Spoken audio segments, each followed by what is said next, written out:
High everyone, this is Option Buyer. আজকের বিষয় আমি কিভাবে টেন লাইন টানি। একদম সিম্পলভাবে টেন লাইন টানা যায়। দেখুন আমি কিভাবে টেন লাইন টানি। এটা ব্যাংক নিফটির ওয়ান ডে ক্যান্ডেল আছে। ওয়ান ডে ক্যান্ডেলে আমি জাস্ট এই মাথাগুলোর সাথে কানেক্ট করব। এই একটা মাথা, এই একটা মাথা, এইখানে একটা মাথা, এই একটা মাথা। যে ধরুন মার্কেট এই মুহূর্তে এই জায়গায় এই কাছাকাছি চলছে, যাকে আমি সব থেকে কাছে পাবো সেইটাকেই আমি কানেক্ট করব। একের পর আমি কানেক্ট করতে করতে যাব। যে যাকে আমি কাছে পাবো তাকেই কানেক্ট করব। যাকে আমি কাছে পাবো তাকেই কানেক্ট করব। যদি আমি কাছে না পাই তখন আমি কি করব? তখন আমি দেখব আরও দূরে কোথাও কানেক্ট পাচ্ছি কিনা। দেখেন উপর সাইডে তো এর কাছে পিঠে কিছুই নেই, তো উপর সাইডে আমি কাছে পিঠে কোথায় পাচ্ছি? এই জায়গাটায় কাছে পাচ্ছি, তারপরে কাছে পাচ্ছি এইটা, তারপরে কাছে পাচ্ছি এইটা। এইভাবে আমি টোটালটা দেখুন কিভাবে কানেক্ট করি।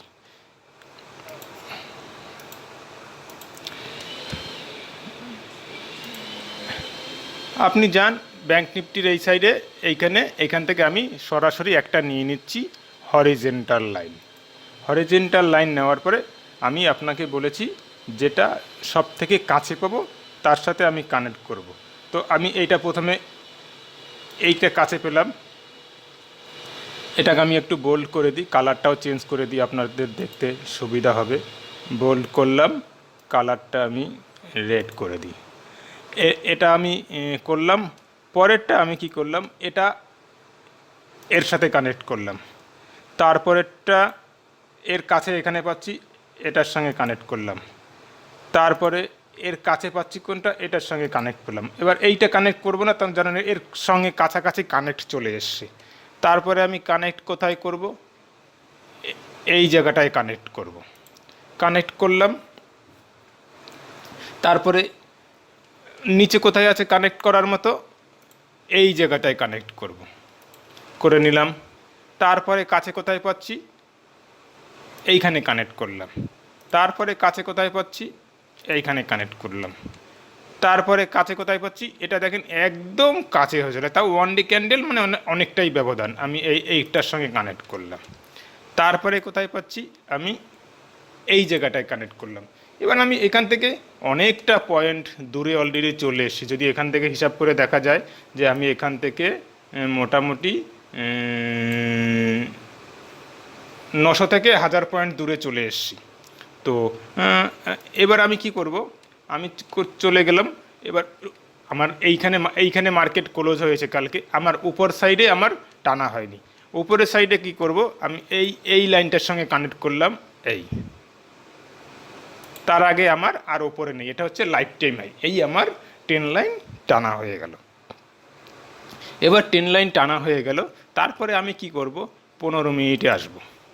কোনো সময় 1 ঘন্টাতেও দেখি, আধা ঘন্টা 30 মিনিটেও দেখি।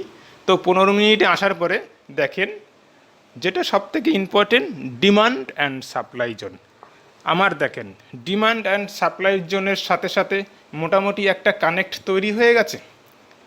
দেখেন প্রত্যেকটা লাইন দেখেন, এই একটা কানেক্ট হয়েছে, এই কানেক্ট হয়েছে, এই কানেক্ট হয়েছে। সব কানেক্টগুলো যদি ফলো করেন, এইখানে কানেক্ট হয়েছে, সব কানেক্টগুলো ফলো করলে তাহলেই বুঝতে পারবেন যে এটা যদি আমি একটু বড় করে নিই, বড় করার পরে দেখুন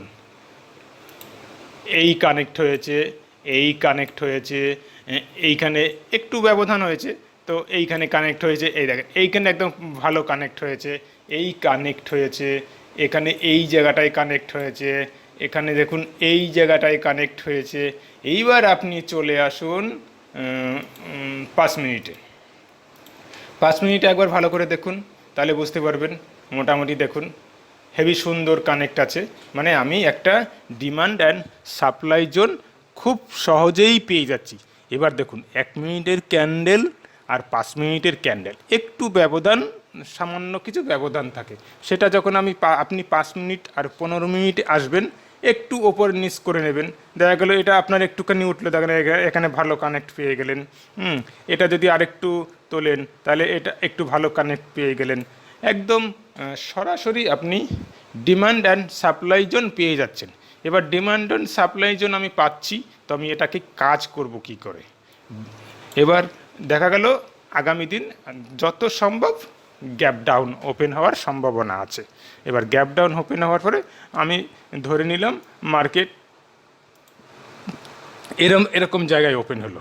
এরকম জায়গায় ওপেন হওয়ার পরে আমি তখন কি করছি, আমার উপরের একটা লাইনটা পেয়ে যাচ্ছি হচ্ছে গিয়ে সাপ্লাই জোন, নিচের লাইনটা পেয়ে যাচ্ছি ডিমান্ড জোন, যেটা নর্মাল ভাষায় বলে support and resistance.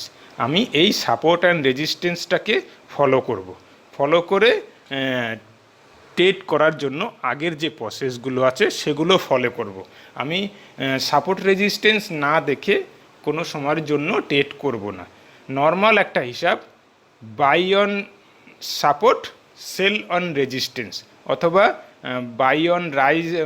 By on dip বলা হয়, সেল অন রাইজ, এই দুটো কনসেপ্টেই ট্রেড করতে হয়। মিডিল পজিশনে, এই মিডিল পজিশনে কোনো সময়ের জন্য ট্রেড করা উচিত না। কারণ কি, এখান থেকে আপনি খুব একটা ধারণা করতে পারছেন না ডিমান্ড জোন আছে না সাপ্লাই জোন আছে, ডিমান্ড জোন আছে না সাপ্লাই জোন আছে। আপনাকে একটা দিক নির্ণয় করে নিতেই হবে যে আমি সাপ্লাই জোনে ট্রেড করব অথবা ডিমান্ড জোনে ট্রেড করব। এরপরে আস্তে আস্তে করে আপনাদের আরও সহজভাবে, একদম সহজভাবে স্টক মার্কেটের সম্বন্ধে ধারণা দিয়ে দেবো, যে ধারণায় আপনাদের আশা করছি কিছু হলেও অভিজ্ঞতা তৈরি হবে। সেই অভিজ্ঞতা তৈরি করে আপনারা স্টক মার্কেটে খুব সহজেই প্রফিটেবল ট্রেডার হতে পারবেন। আশা করছি এই ভিডিও আপনাদের সকলের ভালো লেগেছে। যদি ভালো লেগে থাকে চ্যানেলটাকে সাবস্ক্রাইব করুন, আপনাদের বন্ধুদের কাছে শেয়ার করুন, যাতে করে সকলেই স্টক মার্কেট থেকে কিছু অন্তত প্রফিট করতে পারে। যারা বিগত দিনে প্রচুর লস করেছে এই মার্কেটে, তারা অন্তত কিছু প্রফিটেবল ট্রেডার হতে পারে আমার এই ভিডিওগুলো দেখে। এরপরে তো আপনাদের যত আস্তে আস্তে ধীরে ধীরে আমি এগোতে থাকব, তত ডিপলি আপনাদের বোঝাতে থাকব কি করে স্টক মার্কেট খুব সহজেই প্রফিট করা যায়। আমার চ্যানেলের সঙ্গে যুক্ত থাকুন, তাহলেই বুঝতে পারবেন ট্রেড কত সহজ জিনিস। কিন্তু সহজটাকে আমরা সহজভাবে করি না, খুব কঠিনভাবে করার চেষ্টা করি, তাই আমাদের আলটিমেটলি লসই হয়। লসটাকে বাঁচানোর জন্য আমার সাথে যুক্ত থাকুন, অবশ্যই আপনাদের লস রিকভার হবে। আর যারা নতুন ট্রেডার আছেন তারা প্রফিট করতে পারবেন, প্রফিটেবল ট্রেডার হয়ে উঠতে পারবেন। আজকে এই পর্যন্তই। জয় হিন্দ, বন্দে মাতরম।